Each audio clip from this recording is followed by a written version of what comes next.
सहेली।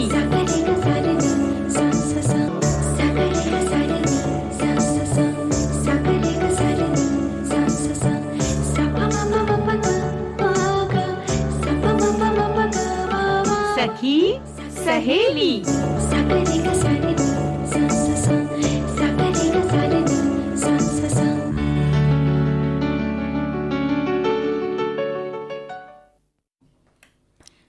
सुनने वाली सभी सखियों सहेलियों को दीपा माहेश्वरी और रेणु चतुर्वेदी का नमस्कार। रेणु जी कैसे हैं आप?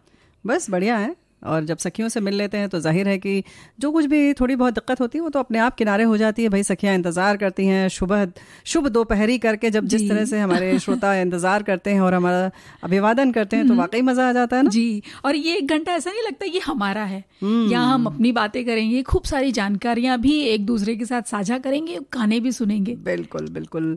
और हमारी सखियां बहुत कुछ कर रही होंगी। आज हम कार्यक्रम में खास बात जो है, जो परीक्षा का समय चल रहा है, जाहिर है कि थोड़ा बहुत तनाव होता है और ज़रूरी भी है कहते हैं, तो उसके बारे में विवेक शेट्टी जी विशेषज्ञ हैं, उनसे बातचीत सुनवाएंगे। और वहीं आज हम बात करेंगे जो हमारा आज का खास वो है श्रृंखला ज्ञानपीठ पुरस्कार श्रृंखला। जी हाँ, तो उड़िया उपन्यास माटी मटाल के बारे में जानकारी साझा करेंगे, ध्वनि प्रदूषण पर बात होगी, और वहीं दुर्गा बाई देशमुख के बारे में बात करेंगे जो स्वतंत्रता संग्राम सेनानी रही हैं जी। तो इस तरह से आज हमारा कार्यक्रम होगा। तो जाहिर है कि सखियां बैठी हैं और हमारे बहुत सारे साथी भी इंतजार कर रहे हैं, है ना? बिल्कुल। और जब ये बात होती है स्वतंत्रता सेनानियों के बारे में, तो जब हम उनके बारे में सुनते हैं, उनके बारे में जब जानकारी जैसे जैसे हमें मिलती जाती, तो हमें लगता है कि मतलब महिलाएं, हम सब बहनें कितना कुछ कर लेती थी, जमाना चाहे कोई भी हो, मन में इच्छा हो तो बस वो एक कर ही लेते हैं। कुछ भी समय या कोई भी चीज उसके लिए मायने नहीं रखती। और ऐसा भी नहीं सोचना चाहिए कि हम स्त्री हैं या पुरुष हैं। जब एक बार कर्म के मैदान में उतर गए तो बस उतर गए जी। कोई भी चुनौती हो उसे स्वीकार करना चाहिए। ऐसी ही दुर्गा बाई देशमुख हमारे देश के स्वतंत्रता संग्राम की वो सेनानी है जिन्होंने न सिर्फ देश की सेवा के लिए खुद को समर्पित किया, बल्कि दीपा कानून की पढ़ाई कर महिलाओं के अधिकारों के लिए भी बहुत आवाज उठाई, और इतनी कम उम्र में 12 साल की उम्र में ही एक सामाजिक कार्यकर्ता बन गई। अब 15 साल की उम्र में उन्होंने कई ऐसे संस्थानों की नींव डाली जो आज भी मौजूद हैं, है ना? जी जी बिल्कुल। और 12 साल की उम्र में ही, यानी 1921 में वो 12 साल की हुई थी, तो पहली बार तब ये सुर्खियों में आई थी रेणु जी, जब उन्हें ये पता लगा था कि महात्मा गांधी एक राजनीतिक सभा को लेकर संबोधन करने वाले उनके शहर में, मतलब वो आंध्र प्रदेश के काकीनाडा शहर की थी, तो वहां वो आने वाले थे।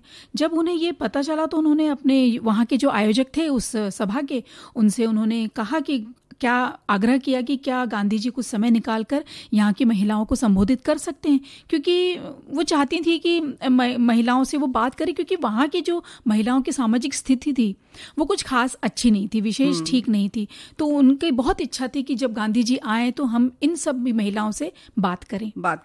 सखियों, हम ये बताना चाह रहे हैं, जैसे 2000 अभी बात इन्होंने बताई कि 12 वर्ष की आयु थी उनकी 1921 में। अब सोचिए 1921, आज भी हम जो सामाजिक स्थिति की बात कर रहे हैं वो भी बहुत 100% सही नहीं है। और ये उस समय किसी महिला का इस तरह से आवाज उठाना और आयोजकों के पास जाकर कहना अपने आप में बहुत ही साहस का कार्य है। अब हम बता दें कि दुर्गाबाई का जन्म 15 जुलाई 1909 को हुआ था। अब सोचिए 1909 की पैदाइश की वो बिटिया जो है आंध्र प्रदेश के राजमुंद्री जिले में काकीनाडा में के एक मध्यम वर्गीय परिवार में वो जन्म हुआ।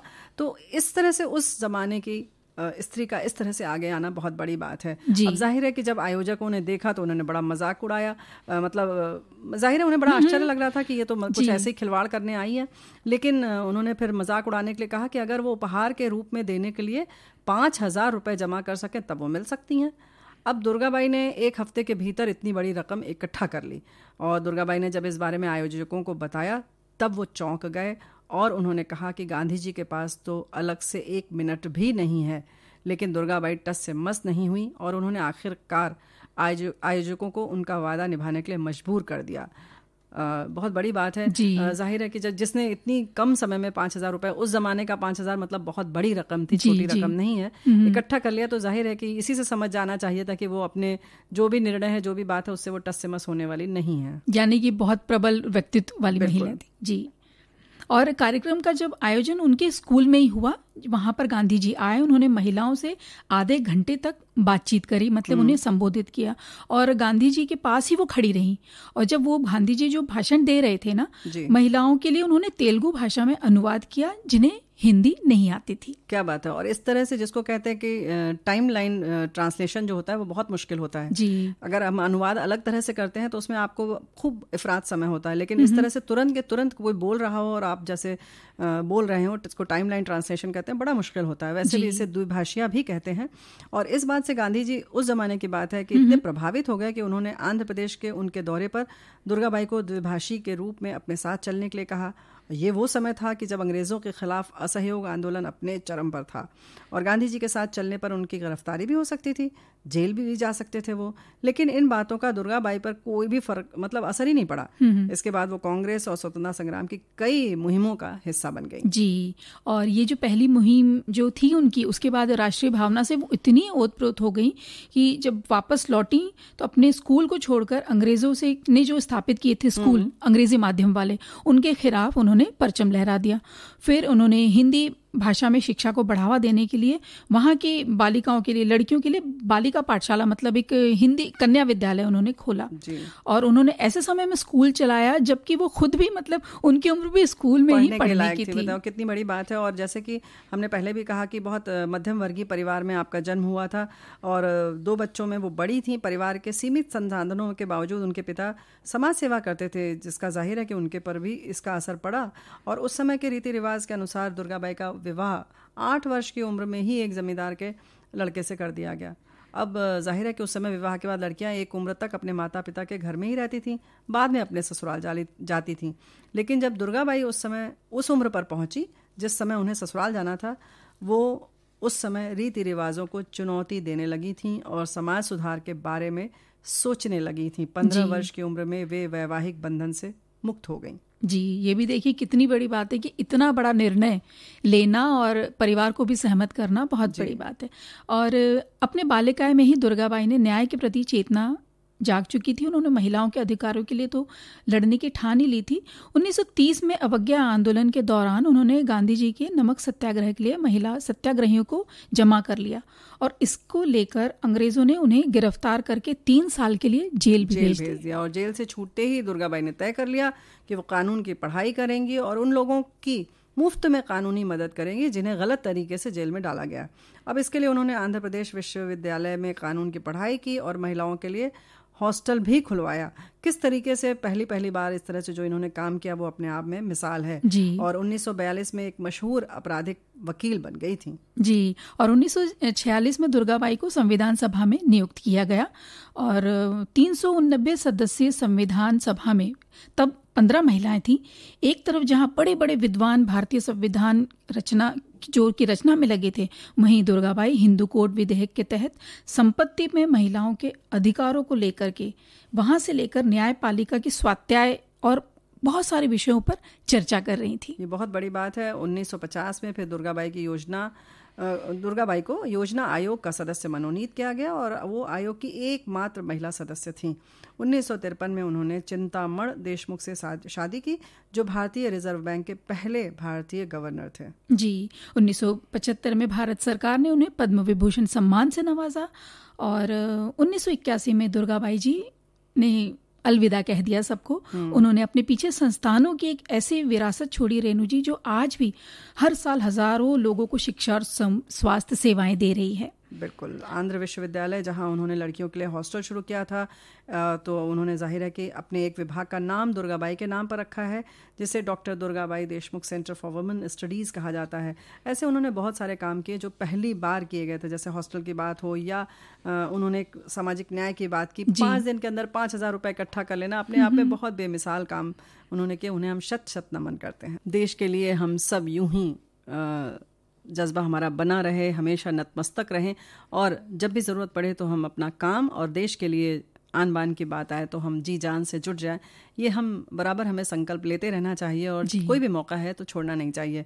ये हम जब प्रेरक व्यक्तित्व में खास तौर से जब हम स्वतंत्रता संग्राम सेनानियों की बात करते हैं तो विशेष तौर से इसीलिए करते हैं कि माताएं अपने बच्चों में वो नींव डालें। स्वयं तो तैयार रहे ही हम लोग, लेकिन आगे वाली पीढ़ी के लिए ये तैयार करें इस तरह से कि बच्चों में वो जज्बा बना रहे। जी, और एक मन में जिम्मेदारी भी आ जाती है कि हाँ, अपने लिए, परिवार के लिए तो जिम्मेदारी है ही, लेकिन देश के लिए भी हमें कुछ तो करना ही चाहिए। बिल्कुल बिल्कुल। और वैसे अगर ये नहीं है कि हर वक्त हमारे सीमा पर लड़ाई चल रही है और हमें जाना है, हाँ, लेकिन जहाँ जो भी हम अपना कर्तव्य कर रहे हैं उसे 100% करें तो अपने आप में एक देश सेवा है ना। और ये जब बात आती है कि साहित्य रचने की बात आती है तो अलग अलग हमारे देश में देखो ना, एक ज्ञानपीठ पुरस्कार ऐसा पुरस्कार है जिसमें हर भाषा के लोगों को, हर भाषा की जो कृतियां हैं उनको सम्मानित किया जाता है। तो आज हम जो है कि इस पर माटी मटाल, जो हमने जैसे बताया कि ये उड़िया उपन्यास है, इसको मिल चुका है ज्ञानपीठ पुरस्कार। श्री गोपीनाथ महांती की ज्ञानपीठ पुरस्कार कृति माटी मटाल है और इस उपन्यास को भारतीय साहित्य की शीर्ष कृतियों में से एक माना जाता है और इसको 1973 के ज्ञानपीठ पुरस्कार से सम्मानित किया गया। और इसी वर्ष डॉक्टर दत्तात्रेय रामचंद्र बेंद्रे के कन्नड़ काव्य संग्रह नाकुंतित को भी ज्ञानपीठ पुरस्कार दिया गया, यानी कि दोनों कृतियों को बराबर से सम्मान दिया गया। जी, महांती जी को शासकीय नौकरी के कारण रेणु जी कई बार अलग अलग जगह घूमना पड़ता था और अलग अलग उनके पद भी होते थे, प्रमोशन जैसे कहते हैं ना, वो होता था। तो उस वजह से उनको कई गांव शहर घूमने होते थे और इसी दौरान उन्हें उड़ीसा के ग्रामीण जीवन, जो वहाँ का जो ग्राम्य जीवन है और आदिवासियों की जो जीवन पद्धति है, उनके क्या विचार हैं, उनकी संस्कृति, मान्यताएं क्या हैं, समस्याएं, उनको इन सभी बातों को उनको जानने का मौका मिला।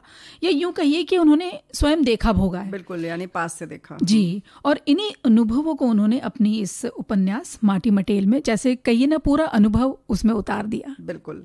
माटी मटाल उड़िया में लगभग 1000 पृष्ठों का उपन्यास है और इसमें जैसे जैसे कथा का विस्तार होता है, जाहिर है पात्र भी बढ़ते जाते हैं और उनके मानसिक उथल पुथल का संसार है, क्रिया प्रतिक्रिया को अलग अलग रूप से निखारा गया है और वो कुछ इस तरह से है कि हमें सब पढ़ने वालों को ऐसा लगता है कि उपन्यास का एक एक चरित्र सजीव हो उठा है और पढ़ते हुए पाठक मंत्रमुग्ध हो जाते हैं। जी, उपन्यास के कई पात्रों में जो मुख्य पात्र हैं वो है रवि और नायिका है छवि। तो माटी मटाल की कहानी इन दोनों के प्रेम संबंधों को केंद्र में रखते हुए आगे चलती है और आप कल्पना नहीं कर सकते कि बाहरी आवरण से यूं ऐसे दिखने में लगती है कि उपन्यास बहुत भारी सी है, बड़ी सी है, लेकिन लेखन के कोमल स्पर्श से बिल्कुल सजी सवरी है ये।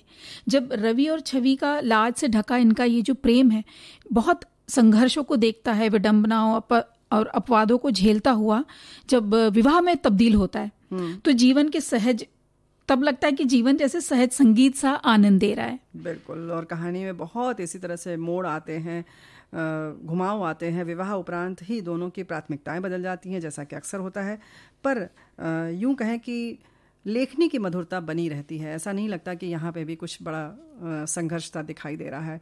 महांती ने उपन्यास की शुरुआत और अंत को जैसे एक मय करते हुए एक कोष्ठक में, एक ब्रैकेट में रख दिया है। शुरुआत में रवि संध्या की लालिमा में अकेला चला जा रहा है। शुरुआत में कहा गया है रवि संध्या की लालिमा में अकेला चला जा रहा है और उपन्यास के अंत में छवि उसी लालिमा के पथ पर बढ़ती चली जा रही है अपने लक्ष्य की ओर। जी, और जिस पेड़ की बाह थामकर उसकी छाया में जो छवि, जो नायिका है, वो क्षण भर खड़ी रहना चाहती थी, वो उस छाया का सुख 2 घड़ी ठहर के भी ले नहीं पाती है।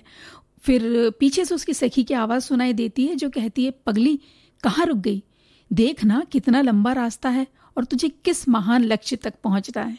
और छवि कुछ क्षण रुक कर आगे बढ़ती है, मानो उस कोष्ठक से शायद बाहर निकल जाएगी, लेकिन गोपी जी ने यही उपन्यास खत्म कर दिया, कहानी यहीं पर रोक दी। कहा गया कि एक अच्छे लेखक अपने पाठक के ज्ञान, उसकी समझ का बखूबी इस्तेमाल करते हैं, जो इसमें किया गया है। जी, यानी कि उन्होंने छोड़ा है पाठकों पर कि अब क्या करेगी छवि, ये आप अपने समझ से बताएं। बिल्कुल। गोपीनाथ महांती जी को ज्ञानपीठ पुरस्कार के साथ 1955 में उनके उपन्यास अमृतधारा संताना के लिए साहित्य अकादमी पुरस्कार भी मिला। आपका जन्म, अब हम बता दें कि 1914 में कटक में हुआ और आपने पटना विश्वविद्यालय से एमए तक की शिक्षा प्राप्त की। 1938 में वे ओडिशा प्रशासनिक सेवा में शामिल हुए और 1969 में आप सेवानिवृत्त हुए।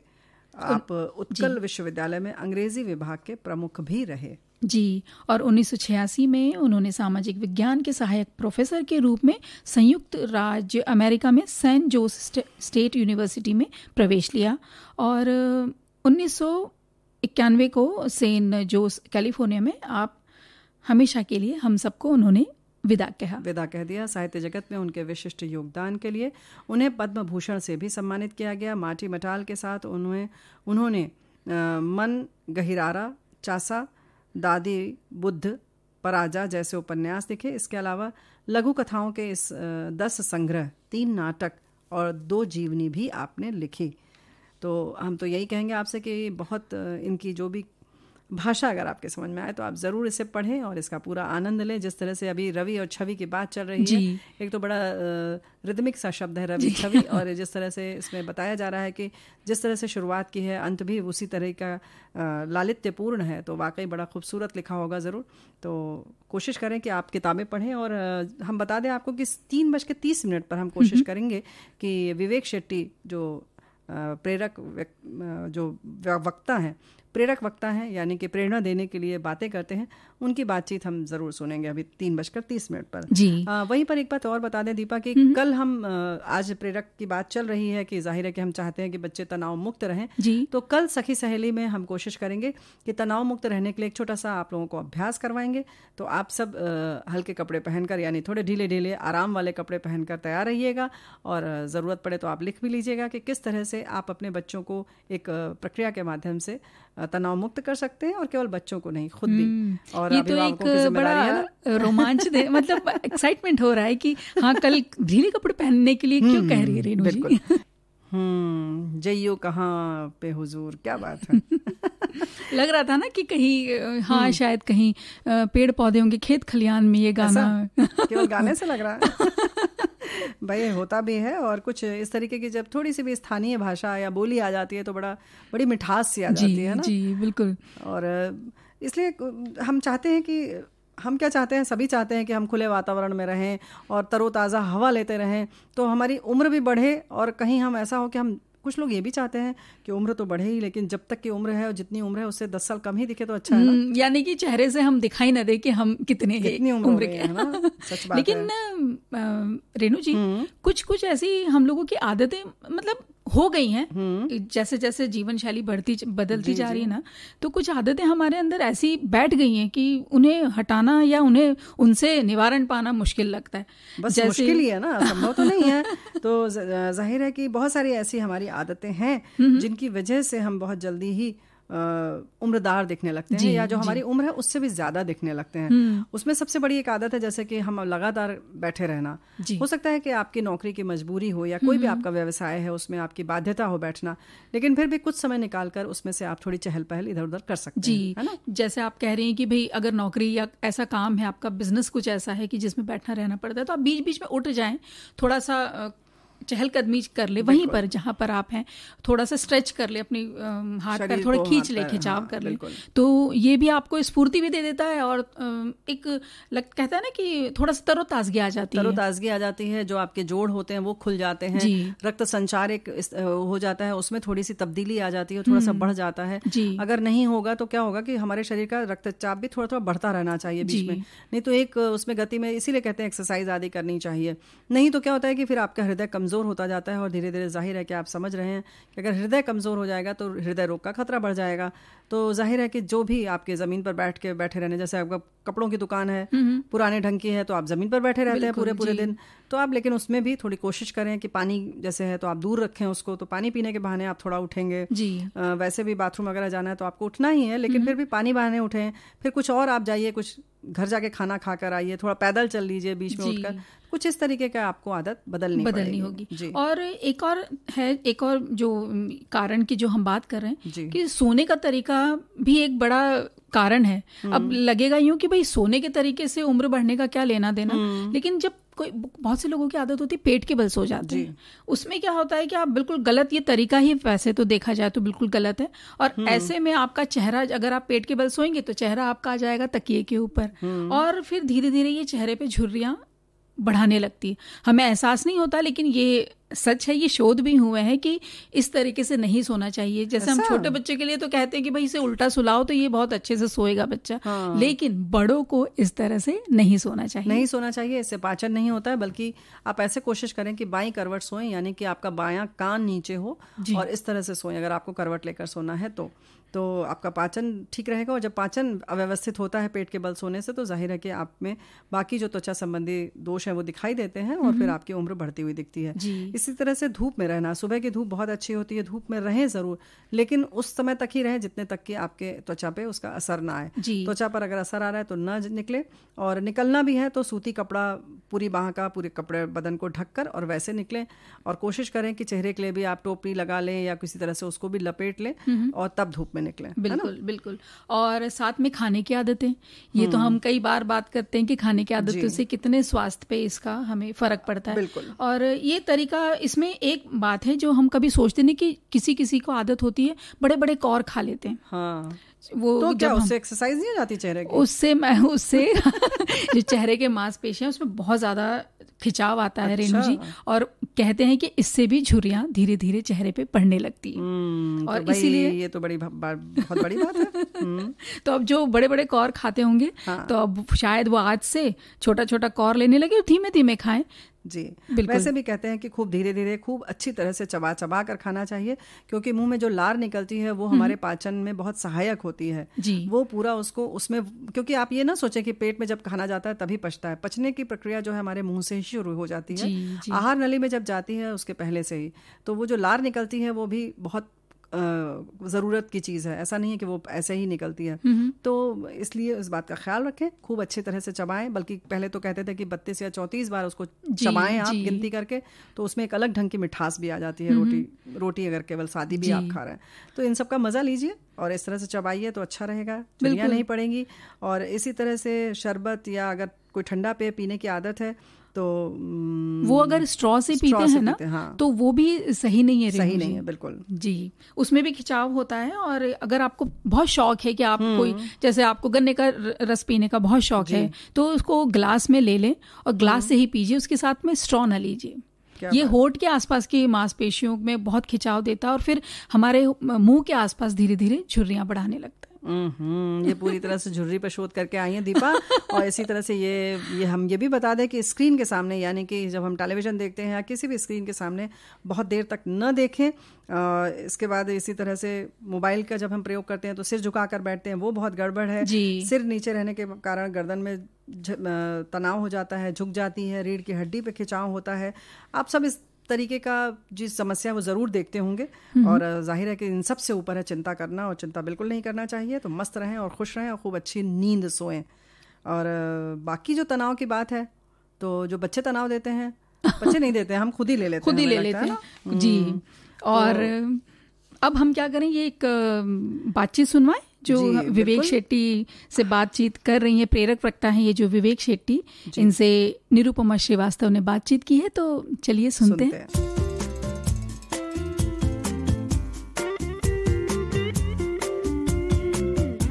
आज हमारे साथ हैं प्रेरक वक्ता, motivational speaker, life coach Shri Vivek Shetty ji. योग, जीवन विज्ञान, सात्विक ज्ञान आपके प्रमुख विषय हैं, जिन पर विगत 15 वर्षों से 500 से भी अधिक व्याख्यान आप विभिन्न संस्थाओं, विद्यालयों, महाविद्यालयों, कॉर्पोरेट ग्रुप्स आदि में दे चुके हैं। आप जाने माने अखबारों में फ्रीलांस राइटर भी हैं। आपका हमारे इस कार्यक्रम में बहुत बहुत स्वागत है। Thank you so much Nirupama ji, absolute pleasure.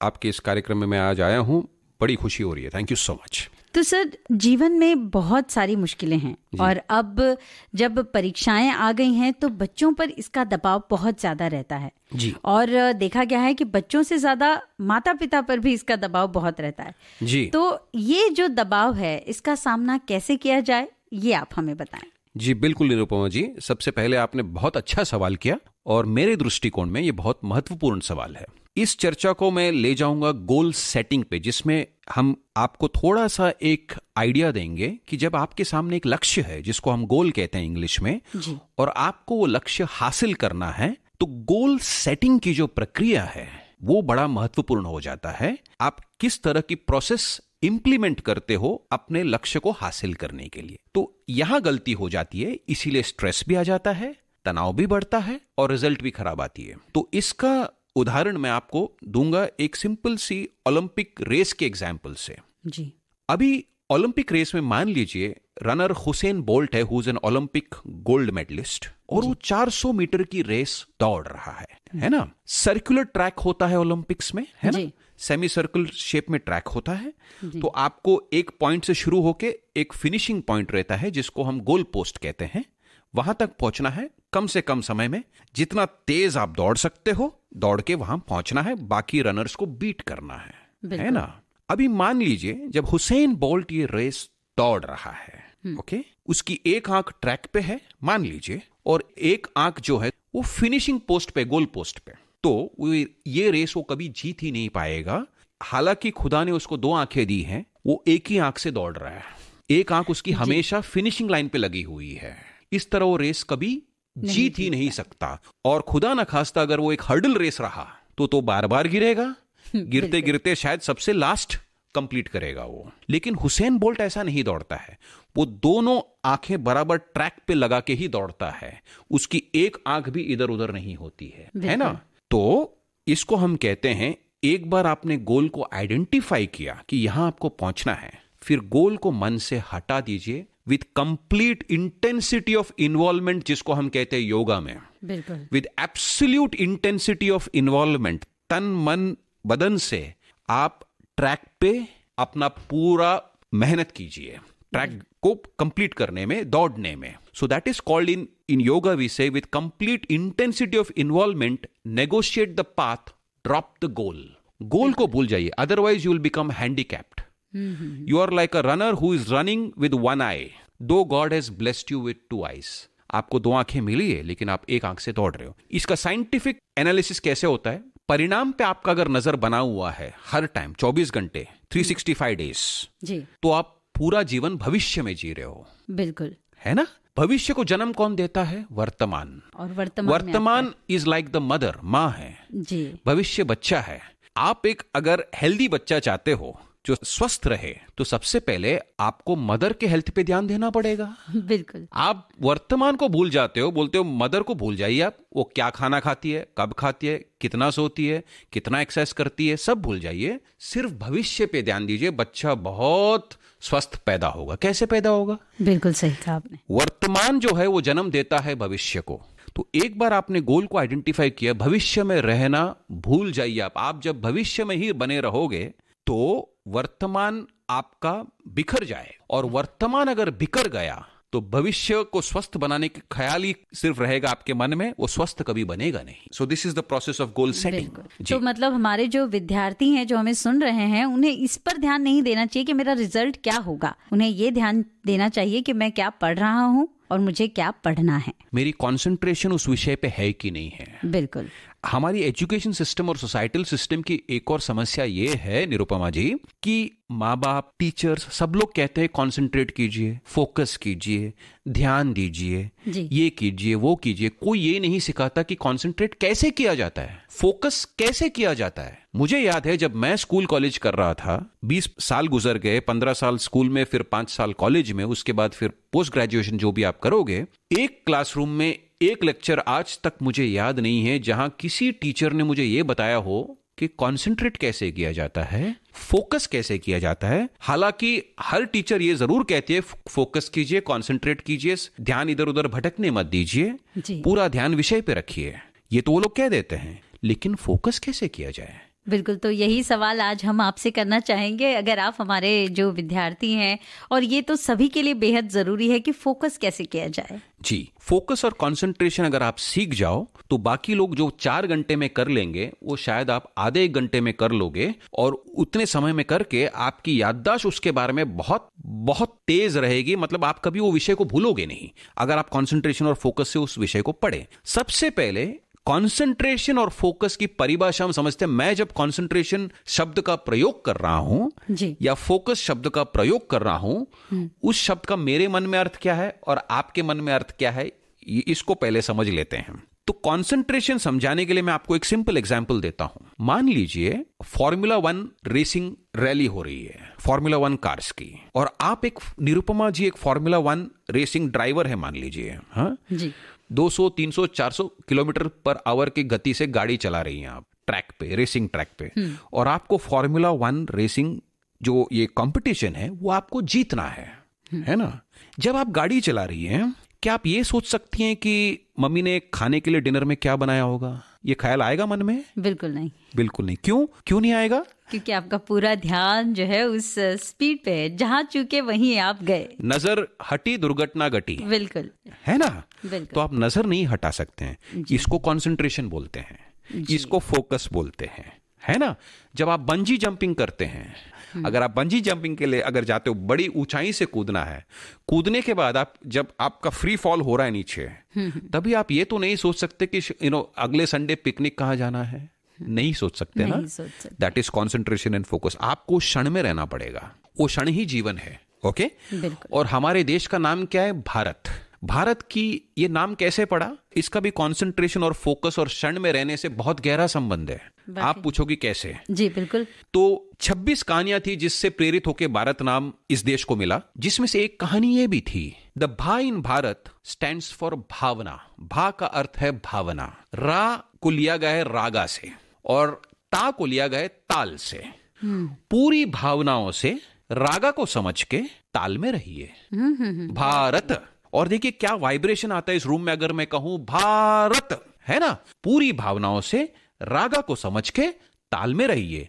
With all the sentiment and passion at your command, understand the tune and be one with the rhythm.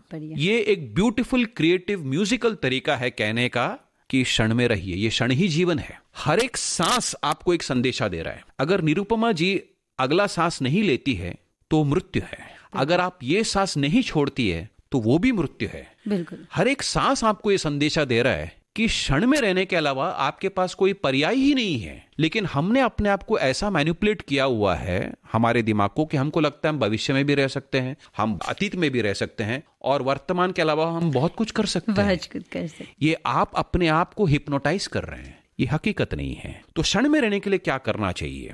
क्षण में रहने के लिए आपको एक सिंपल एक्सरसाइज में देता हूं। जो लोग आंख बंद करके नहीं बैठ सकते, अगर आप मेडिटेशन कर सकते हैं तो वो बहुत अच्छी बात है, उस पे भी मैं आता हूं। लेकिन ज्यादातर लोग जो मैंने ऑब्जर्व किए हैं उनको हम अंग्रेजी में एक्सट्रोवर्ट्स कहते हैं। मतलब इनको बहुत एक्टिविटी की आदत है, कभी ये करो वो करो, इधर भागो उधर भागो, इनसे बात करो, फोन पे कुछ करो, लैपटॉप पे कुछ करो, इधर कुछ करो उधर कुछ करो। एक मिनट भी वो लोग एक जगह पे बैठना उनको थोड़ा मुश्किल होता है जी, है ना। तो उनके लिए 2 सिंपल टेक्निक्स में देता हूं जिससे कॉन्सेंट्रेशन बढ़ेगा जी। आपकी जो किचन की या कोई भी बाथरूम की टैप हो, बेसिन की टैप, नल जिसको कहते हैं जी, उसको ऐसा सेट करने का कि हर मिनट 5 या 10 ड्रॉप ही गिरना चाहिए। हर मिनट में 5 या 10 बूंद, जिसको ड्रॉप्स बोलते हैं इंग्लिश में, वो स्पीड से पानी आना चाहिए, है ना।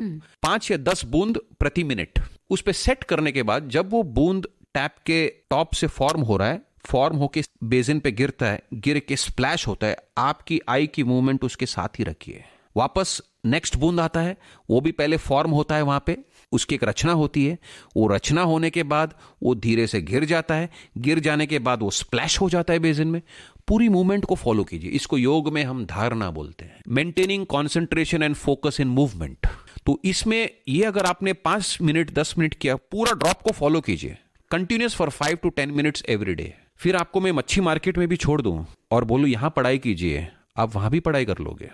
यस, बिकॉज मूवमेंट में आपको कंसंट्रेशन और फोकस की आर्ट मिल जाती है। वो ड्रॉप, वो बूंद जो है सिर्फ एक बहाना है। प्रयास ये है कि बाहर का माहौल कैसा भी रहे, मूवमेंट किसी भी तरह रहे, फ्लक्चुएशन किसी भी, जिसको संस्कृत में वृत्ति बोलते हैं, माइंड की फ्लक्चुएशन, उसको वृत्ति बोलते हैं। वृत्ति किसी प्रकार की क्यों ना आए, आपको अपने फोकस पे डटे रहने की कला सीख जाओगे आप। कहने का मतलब यही है कि देखना हमें भीतर ही है, भीतरी विकास ही करना है जी। और अब कार्यक्रम का एक आखिरी सवाल आपसे ये पूछना चाहूंगी कि माता पिता जो है वो ज्यादा दबाव में होते हैं, तो माता पिता की क्या अप्रोच होनी चाहिए, खास तौर से जब ये परीक्षाओं का समय है, तो क्या व्यवहार होना चाहिए उनका?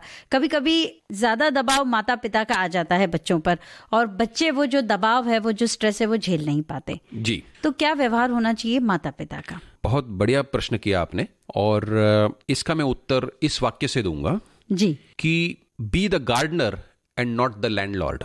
जी, आप गार्डनर बनिए, जो जमीन का मालिक मत बनिए। अक्सर जब हम बच्चों को बड़ा करते हैं, हम ये समझते हैं हमारी जमीन है, ये हमारी खेती है, इसमें हम जो चाहे उगाएंगे, जो चाहे करेंगे, जैसा हम चाहे वैसा होगा। उसके बजाय आप वो गार्डनर बनिए जो माली है, जो पानी डालता है, उसको सनलाइट बराबर मिलता है कि नहीं पौधे को वो देखता है ना, उसको कितना हवा मिलना चाहिए वो हिसाब से उसकी डायरेक्शन सेट करके रख देता है, जब चाहे थोड़ा इधर उधर हिला देता है ताकि उसको रोशनी और ज्यादा अच्छी तरीके से मिले, है ना। तो we parents have to be the gardeners and not the landlords. और जब एक रोज फ्लावर खिलता है, फुल ब्लूम में जब आता है, उसको ये फिक्र नहीं होती है कि बाजू में जो रोज फ्लावर है वो उसका रंग मेरे से ज्यादा तेज है कि नहीं है, वो मेरे से ज्यादा फैला हुआ है कि कम फैला हुआ है। तो इन इंग्लिश वी से सिंपली ब्लॉसम। बिल्कुल। दूसरे की तरफ नजर मत देखिए, उनका बच्चा क्या कर रहा है। अपने बच्चे को ब्लॉसम करने के लिए, एक रोज फ्लावर की तरह खिलने के लिए आपको एक बहुत अच्छा माली बनना चाहिए। बिल्कुल।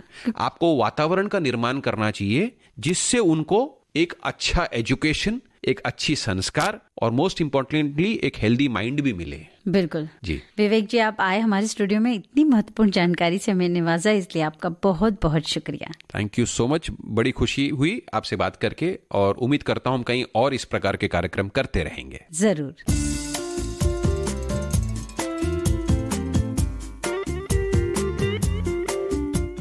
भाई ये सारी चीजें जो हैं थोड़ा सा हम ख्याल अगर रखें तो हम जो चाहते हैं वो हमें मिल सकता है आसानी से, है ना। जी, छोटी छोटी बातें हैं, छोटे छोटे से ये पद्धतियां हैं, और इन्हें किया जाए, इस पे थोड़ा मनन करके बच्चों के साथ भी करवाया जाए तो जरूर बदलाव इसमें आएगा। बिल्कुल, करवाया जाए नहीं भाई, करिए आप लोग, हम तो यही गुजारिश करेंगे। और हमारा उद्देश्य यही है, लक्ष्य यही है कि हम लोग जो ये कार्यक्रम लेकर आए, या जैसे आज विवेक शेट्टी जी ने बताया, इसका थोड़ा बहुत भी पालन अगर आप कर लेंगे, हम लोग कर लेंगे, तो जाहिर है कि बड़ी सुगमता हो जाएगी। देखो, जिंदगी तो गुजारनी ही है, जैसी भी चल रही है, परीक्षा हो या नहीं हो। अब ये हमारे ऊपर निर्भर करता है कि हम तनाव मुक्त होकर या फोकस्ड होकर किस तरह से उसको गुजारते हैं, या किस तरह से उसका सामना करते हैं। और इस साल ये भी है ना मैम, इस वर्ष की रेणु जी की ऑफलाइन होगी, ऑनलाइन होगी, कैसे परीक्षा होगी, बच्चों अभी तक बच्चों को ये चीजें पता ही नहीं है। हाँ, तो फिर लेकिन देखो, जैसे अभी तुमने ये कहा कि अब ये पता नहीं है कि ऑफलाइन हो, अब इसी बात को लेके बड़े तनाव में है लोग। अरे ठीक है, जो सामने आएगा देखा जाएगा, ऑफलाइन हो चाहे ऑनलाइन हो, पढ़ाई आपको उतनी ही करनी है। ऐसा तो है नहीं कि ऑफलाइन है तो आपको कम पढ़ाई करनी है या ज्यादा पढ़ाई करनी है। ठीक है, जैसे होगा, मेज पर मतलब कुर्सी पर बैठ के पढ़ाई करनी होगी वैसे कर लीजिएगा, जमीन पर बैठ के करनी होगी जमीन पर कर लीजिएगा, दिमाग तो उतना ही चलेगा ना। ऐसा तो है नहीं कि आप कक्षा में जाएंगे तो ज्यादा चलेगा और घर में रहेंगे तो कम, है ना। यानी कि रेणु जी ने सारी बातें बिल्कुल सीधी सरल भाषा में बताई। है भी ना। देखो, जिंदगी को ऐसे ही सरल तरीके से लेना चाहिए, तभी हमारी जिंदगी सरल रहेगी, है ना। जी, और अगर हम इसी तरह से सहज रहें तो हमें बहुत सारी समस्याओं से दूर रह सकते हैं। बिल्कुल, है ना। और कुछ समस्याएं ऐसी होती हैं दीपा कि हम लोग चाहे अनचाहे बढ़ती जा रही हैं। समस्याएं नहीं बढ़ रही हैं, हमारी कुछ ऐसी आदतें हैं जिनकी वजह से समस्याएं आज पता नहीं चल रही हैं, लेकिन कुछ साल बाद वो समस्या इतनी विकराल हो चुकी होंगी कि तब हम लौट कर नहीं आ पाएंगे। जैसे कि बहुत सारे तरीके के प्रदूषण हैं, उन्हीं में से एक है ध्वनि प्रदूषण, या जो हम आवाज करते हैं उसका जो प्रदूषण हो रहा है, उससे जो समस्याएं उत्पन्न हो रही हैं जो हमें बिल्कुल महसूस नहीं हो रही हैं, जी, है ना। और सामान्य तौर पे जब हम इतना सोचते नहीं है, कहीं पे कोई बहुत तेज लाउड स्पीकर बज रहा है तो हमें लगता है हाँ ठीक है, कार्यक्रम हो रहा है, थोड़ी देर बाद खत्म हो जाएगा। नहीं, अब कार्यक्रम हो रहा है तो बजेगा ही, खुशी है। हाँ, और लेकिन इसका क्या असर, परिणाम होगा। हाँ, परिणाम, और ये शायद वर्षों में धीरे धीरे दिखाई देगा, लेकिन आज हम उसके बारे में इतना विचार कर नहीं रहे हैं। अब लेकिन करें विचार, हम यही कह रहे हैं आप लोगों से कि जरूर विचार करें। अक्सर जैसे लाउड स्पीकर की बात है, भाई अगर आपके घर में खुशी है तो आप अपने तक सीमित रखें, दूसरों को बताने की क्या जरूरत है। या जिन भी रिश्तेदारों को आपने मेहमानों को बुलाया है, उनको घर में बुलाकर उनका पूरा मनोरंजन कर लीजिए। लेकिन पूरी दुनिया को इस बात का एहसास कराने की क्या ज़रूरत है। वो उससे एहसास नहीं होता, बल्कि लोग नाराज़ होते हैं या कुछ न कुछ आपके बारे में गलत धारणा रखने लगते हैं, या उस समय तो बिल्कुल नाराज होते हैं। हर कोई नाराज होता है, सिर्फ उस घर को छोड़कर जिसके घर में उत्सव होता है। जी बिल्कुल, बिल्कुल। हमें लगता है भाई हमारे घर में कार्यक्रम है या कुछ शुभ अवसर आया है तो पूरे देश में पता लगना चाहिए, तो भाई ऐसा नहीं है। और ये जो अभी खासतौर से आजकल परीक्षा के समय ध्वनि प्रदूषण पर जरूर ख्याल रखें कि जो भी हो रहा है, ये तो हो गई लाउड स्पीकर की बात जो हम लगाते हैं और जैसे, लेकिन इसी तरह से बहुत सारी हम बातें जैसे करते हैं, या घर में हम जैसे केवल घर के अंदर ही हमारे हमारे टेलीविजन चल रहा है या ट्रांजिस्टर बज रहा है, तो उसकी एक निश्चित जो है ना ध्वनि रखें, क्योंकि क्या होता है कि उसकी आवाज़ जैसे बढ़ती जाती है दीपा, तो हमें पता नहीं चलता है, हम उतनी ही तेज अपने बोलना शुरू करते हैं, हमारी आवाज़ भी तेज हो जाती है, यानी कि उसकी भी वो तेज हो जाती है, तो धीरे धीरे पता नहीं चलता है। फिर वो क्या होता है कि एक दूसरे की आवाज़ सुनाई नहीं दे रही है, फिर जिसको ट्रांजिस्टर सुनना है या जिसको टेलीविजन सुनना है वो उसका वॉल्यूम बढ़ा देता है। बिल्कुल। अच्छा, जब उसने उसका वॉल्यूम बढ़ाया तो हम और तेज बोलने लगे। तो फिर ये धीरे धीरे जो ये कंपटीशन चलता रहता है, प्रतियोगिता, उसमें कब हम बहुत तेज, मतलब एक सीमा जो निर्धारित है हमारे आवाज की भी जो मापने की है, डेसिबल में हम नापते हैं, उससे कब हम आगे चले जाते हैं हमें पता नहीं चलता। बिल्कुल। और ज्यादातर के लोगों को तो पता भी नहीं है कि सामान्य डेसिबल है क्या, कि 0 से 80 तक का जो डेसिबल है ये सामान्य, हम जो हमारे मनुष्य की जो श्रवण क्षमता है ये इसके लिए बिल्कुल ठीक है। इसके ऊपर अगर जाता है तो ये हम लोगों के लिए, हम सभी के लिए खतरनाक है। बल्कि 80 से भी हमें लगता है ज्यादा ही है, इससे कम में ही रहें। 25 जो है वो शांति का वातावरण रहता है, तो हमें लगता है 40 तक भी हमें लगता है सुनाई पड़ जाएगा। आप ये सोचिए कि जितने धीमे बोलने में आपको सुनाई पड़ता है, आप खुद देखें जब आप धीमे बोलते हैं, मतलब आवाज, स्वर आपका नीचा रहता है, कम आवाज, तेज नहीं होती, लाउड नहीं होती है। रफ्तार की हम नहीं बात कर रहे हैं, स्वर के ऊंचे और नीचे होने की बात कर रहे हैं। वो जब नीचा रहता है, जब आप वैसे बोलते हैं तो आप देखिए कि आपका मन कितना शांत रहता है। वही वाक्य अगर आप बहुत तेज बोलते हैं तो उस वाक्य का पूरा मायने ही बदल जाता है, है ना? जी बिल्कुल। अब ये चीज शायद सोचते ही नहीं है लोग कि हमारी आवाज ऊंची है या भाई हम आराम से बोल दें या ठहर के बोल दें, ऊंचे ऊंचे बोलते चले जाते हैं और हमें पता नहीं चलता। और जैसे आप जो टीवी की बात कर रही थी, टीवी जहाँ जिस कमरे में चल रहा है, वहां लगता है कि हमें सुनाई नहीं दे रहा है, आवाज तेज कर देते हैं। लेकिन आप ये देखिएगा, आपने भी शायद ये गौर करा होगा, हमारे सखियों ने भी, कि पड़ोस में या कहीं बाहर या दूसरे कमरे में वो आवाज ज्यादा आती है, फिर हम आकर के बोलते हैं कि भाई आवाज बहुत तेज चल रही है, इसे थोड़ी धीमी करो। तो दीपा, जैसे तुमने अभी ये कहा, इससे एक बात बहुत चमक रही है दिमाग में, कि यानी कि जब हम टेलीविजन ऑन करें खुद सुनने के लिए, खुद दूसरे कमरे में जाकर देख लें कि इसकी आवाज़ क्या है ना? ऐसा संभव है? एक बार ज़रूर कोशिश कर सकते हैं। तो दूसरे कमरे में जाकर एक बार देख लें कि वाकई इसकी आवाज़ कितनी है, क्योंकि जैसे भी हम जहाँ बैठे हैं वहाँ एक आदत बन जाती है और फिर हमें वही सहज लगने लगता है। तो कृपया इस बात का ख्याल रखें। ऐसे ही जब हम वाहन चलाते हैं सड़कों पर, तब बहुत सारी चीज़ें हैं जिनका हमें ख्याल रखना चाहिए। अपने वाहन का समय समय पर सर्विसिंग कराते रहनी चाहिए, ताकि उसमें फालतू की जो आवाज़ आ रही है वो ना आए। बिल्कुल। अगर उसकी तबीयत खराब है तो उसे भी ठीक कर लें। वहीं अनावश्यक रूप से आगे आपके बहुत बड़ा ट्रक है, आप छोटी सी स्कूटर लेके जा रहे हैं और आप उसको हॉर्न दे रहे हैं, बिल्कुल, तो भाई उसको क्या ही फर्क पड़ने वाला है, बहुत बड़ा हाथी है जी। आप इंतजार करिए, थोड़ा इंतजार करिए। और अगर आपको ऐसा लगता है कि भाई आपको जाना जरूरी है, तो आप कहीं बीच में से कहीं से, क्योंकि आपकी छोटी सी गाड़ी तो आप निकाल के ले जा सकते हैं। भाई क्या जरूरी है दीपा, ये बताओ मुझे। ये सोचने की बात है, बहुत ज्यादा 2-4 मिनट का फर्क पड़ता है है कि नहीं? बिल्कुल। दोपहिए वाले मतलब किसी के विरोध में नहीं है रेणु जी ये, लेकिन रुकते नहीं है, पता नहीं क्यों। लेकिन ये बात जो है हम बात कर रहे हैं परिवहन की, तो जो भी वाहन चलाएं तो उसमें जब हॉर्न बजाते हैं तो आप ध्यान दें कि कितना अनावश्यक हम हॉर्न बजा रहे हैं। बिल्कुल। तो कृपया हम उसको क्या टाल सकते हैं तो उसको टालें। लेकिन एक बात और, जहां आपने ये बोला ना, तो एक बात मुझे ध्यान आई कि सीधी सीधी सड़क है, सीधा रोड है, हाईवे जैसा कोई रोड है, तो वहां तो ठीक है आप ना बजाएं। लेकिन जब घुमावदार रोड, कोई पहाड़ी इलाके में अगर आप रहते हैं, तो वहां थोड़ा थोड़ा बजाते रहना, हर मोड़ पे आपको वहां पे। मोड़ पर तो जरूरी है जी। हमने इसीलिए कहा कि कितना आप देखें कि कितना फालतू में बजा रहे हैं, व्यर्थ कितना बजा रहे हैं, उनको रोकिए। आवश्यक तो नहीं तो हॉर्न ही हटा देना पड़ेगा। हॉर्न लगा इसलिए है कि जहां आवश्यक है वहां बजाएं। लेकिन अक्सर क्या होता है कि जहां लाल बत्ती हो गई है, हम खड़े हैं तो भी बजा रहे हैं कि भाई देखो जैसे ही हरी होगी ना तो सबसे पहले मुझे भागना है। तो ऐसा भी हम हॉर्न बजाते रहते हैं। क्या आप ऐसा बजा रहे हैं? तो कृपया न बजाएं। ऐसे ही और भी चीजें हैं हमारे आसपास, कुछ मशीन चलती है, मशीन निर्माण कार्य होता है, तो ऐसा नहीं कि अब मशीन चल रही है फिर भी हम बातें किए जा रहे हैं। अरे चल रही है, थोड़ी देर आप रुक जाइए, वो शांत हो जाएगी, तब आप बात कर लीजिएगा। जी बिल्कुल बिल्कुल। यहाँ तो मतलब ये आप जो ये बात कह रही है ना, हमारे घर के बिल्कुल पास में ही इन दिनों निर्माण कार्य चल रहा है, बिल्डिंग बन रही है। तो वहाँ के जो काम करने वाले जितने भी कर्मचारी हैं, वो ऊपर से नीचे अब आवाज चिल्ला चिल्ला के बोलते हैं। भाई अगर हम बात करते हैं सुविधाओं की, तो आपके पास फोन है ना, तो आप फोन से बात कर लीजिए, तो ना आपको चिल्लाने की जरूरत पड़ेगी। इतनी तेज मशीन में अगर आप चिल्ला के नीचे वाले को बुलाएंगे, नीचे वाले की मंजिल वाले व्यक्ति को, वो कैसे सुन पाएगा? बिल्कुल। तो इन सारी चीज़ों का ख्याल रखें। ऐसे ही स्कूल वगैरह में जो बच्चे हैं उनके लिए कुछ ऐसी व्यवस्था रखें, जब बच्चे भागते हैं मैदान में उनको लाइन आदि लगवा दें। थोड़ा टीचर्स ख्याल रखें, खुद बच्चे ख्याल रखें। स्कूल के पास अगर आप जा रहे हैं, अस्पताल के पास हैं, तो जाहिर है आपको हॉर्न नहीं बजाना है। ये लगा रहता है लेकिन वो सिर्फ तख्ती तक ही सीमित रहता है, हम उस पर कभी भी गौर नहीं करते हैं। बिल्कुल बिल्कुल। और इसी तरीके से जो हम कह रहे थे ना कि शुभ अवसर पे हम खूब लाउड स्पीकर बजा लेते हैं, बिल्कुल। आतिशबाजियां भी बहुत, हाँ, वो तो खैर केवल ध्वनि प्रदूषण नहीं करती हैं, पर्यावरण प्रदूषण भी करती हैं। बिल्कुल सही बात है, बहुत हम करते हैं। एक साथ इसके बाद और भी है कि हम हॉर्न में भी जो कार के लिए सबके लिए एक निर्धारित हॉर्न होते हैं अलग अलग।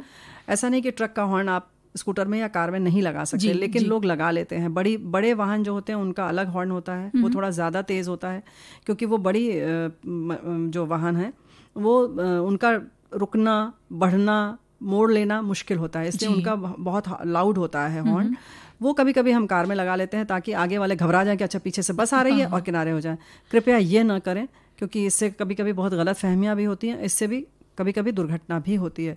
इसके साथ ही जब हम कार चला रहे हैं आप खुद या तो कभी अक्सर रहता है कि किसी साइकिल वाले के बिल्कुल कान के पास पहुंचते हैं हम और एकदम से तेज हॉर्न बजाते हैं। ऐसे में एक आध बार तो ऐसी भी दुर्घटना हुई है कि वो गिर गया और कभी कभी उसके बाद तो उसका कान ही खराब हो गया। तो एक तो आपने लाउड हॉर्न लगाया और उसके बाद कोई पैदल चलते हुए व्यक्ति के किनारे या उसके नज़दीक से गुजरे और तेज़ से हॉर्न बजा दिया। तो इन सारी चीज़ों का ख्याल रखें। और जो जैसे तुमने कहा ना कि 80 तक बस सामान्य है, तो उससे ऊपर बिल्कुल ना पहुँचे, बल्कि 80 तक भी ना पहुँचे क्योंकि ये बिल्कुल सीमा रेखा है, तो वहाँ तक पहुँचने की क्या ज़रूरत है। अब बात होती है कि भाई ध्वनि प्रदूषण से नुकसान क्या है, बज रहा है बजने दो। ऐसा नहीं है, बहुत देर हम शोर में रहते हैं तो हमारे सिर दर्द हो जाता है, थकावट हो जाती है, बहुत जल्दी थकने लगते हैं, सुनने की क्षमता कम होती है, चिड़चिड़ापन होता है, फिर नींद नहीं आती, कभी कभी तो चक्कर सा आने लगता है और उल्टी आदि भी होने लगती है, पाचन की भी समस्या होती है। और किन्हीं घरों में वृद्ध भी तो हैं, हाँ, बड़े बुजुर्ग हैं, तो वो नहीं बर्दाश्त कर पाते हैं इन सब चीज़ों को, तो उनके लिए भी ज़रूरी है कि आप वहाँ वो भी बात का ध्यान रखें। सिर्फ अपने घर में नहीं, अगर पास पड़ोस में है तो उसके लिए भी ध्यान रखें, भी ख्याल रखें। जब त्योहार ऐसे आते हैं कि हम इतनी आतिशबाजी करते हैं, तो सोचिए जब हम ही लोग खांसने लगते हैं, हाँ, तो बड़े लोगों का क्या हाल होता होगा। बिल्कुल। तो इन सब चीज़ों का भी तो हमें ध्यान रखना बहुत ज़रूरी है, बहुत ज़रूरी है। और ज़रूरी तो है कि हम गीत सुने, लेकिन क्या समय है या नहीं है? समय तो अब नहीं है तो हम बिल्कुल, चलिए समय नहीं है, लेकिन बातें और भी बहुत सारी हैं, इसलिए भी गीत हम नहीं आज बजाते हैं। एक तो जैसे कि हमने कहा कि कल हम थोड़ा सा किस तरह से हम तनाव मुक्त रहें, इसके बारे में आप तैयार रहिएगा, उसके लिए तैयार होकर आइएगा, बढ़िया बढ़िया कपड़े पहन कर आइएगा, ढीले ढाले। काश ये होता है कि हम सबको देख पाते हैं ना रेणु जी की कैसे लोगों को ना। चलो कोई बात नहीं, बहुत सारी चीज़ें होती हैं जिसका हम सिर्फ अफसोस करते हैं। और अफसोस इस बात का भी है कि आजकल जो फिर से एक बार कोरोना की समस्या बढ़ रही है, तो इसके लिए हम कुछ जिम्मेदार हैं और कुछ चीज़ों का हमें ख्याल भी रखना चाहिए। जी बिल्कुल, वापस वही जो बेसिक रूल थे कि हमें 2 गज की दूरी बना के रखनी है, मास्क पहन के रखना है, हाथ बराबर धोते रहना है। लेकिन जब बाहर हम जा रहे हैं, देख रहे हैं इन दिनों बिल्कुल सब भूल गए हैं। देखने में तो ये आता है कि अब भाई चलिए ठीक है अब कोरोना थोड़ा कम हो गया तो अब डर कम हो गया, नहीं, लेकिन कम नहीं हुआ है भाई। ये किसने बता दिया इन लोगों को, मुझे ये नहीं समझ में आता है। बिल्कुल, तो ये हम सबकी जरूर जिम्मेदारी है। और कभी किसी को टोकना पड़ जाए तो डरते हैं रेणु जी की, जब कहीं लाइन में हम खड़े हैं तो हम डर जाते हैं, बोलते नहीं है कि आपने मास्क क्यों नहीं पहना। सबको ऐसा लगता है कि भाई हमें क्या करना है, लेकिन जरूरी है वहां पे उन्हें याद दिलाना, क्योंकि ये अब सबकी राष्ट्रीय जिम्मेदारी हो, बिल्कुल जिम्मेदारी बन गई है। जरूरी नहीं कि आप 500 रुपए फाइन दें या कुछ फाइन दें तभी आप इसको समझे। हाँ, आप किसी और को भी कह सकते हैं इस बात के लिए, आप कहीं बहुत जरूरी, पहली बात तो निकले ही ना, जरूरी है, आप निकल रहे हैं, टैक्सी आपने की है, और अगर आपको ये ऐसा है तो टैक्सी वाले से भी तुरंत कह दें कि भैया तुमने मास्क क्यों नहीं पहना है, पहनो। तो आप इन सब चीज़ों का ख्याल रखें और ख़ुद का तो ख्याल रखें ही कि जब भी आए तो हाथ धोएं साबुन से कम 20 सेकंड तक, और सैनिटाइज़र का प्रयोग करते रहें और कोशिश करें कि बाहर न निकलें तो बेहतर है ना। बिल्कुल, और इस तरीके से फिर से जो ये बढ़ रहा है तो इसको रोकने हम सबकी जिम्मेदारी बन चुकी है रेणु जी। तो और ध्यान भी अपनी इम्यूनिटी पावर का भी बराबर ख्याल रखें, खान पान का ख्याल रखें, गर्म पानी पीते रहें, और जिस तरीके के भी और भी चीज़ें हैं उन सब का प्रयोग करते रहें, है ना। बिल्कुल, और फिर समय का भी ख्याल रखना है।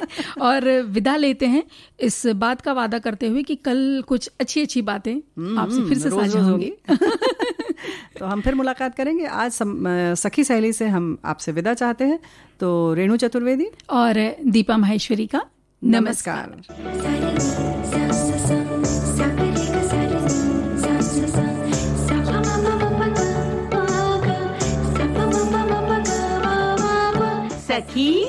सहेली।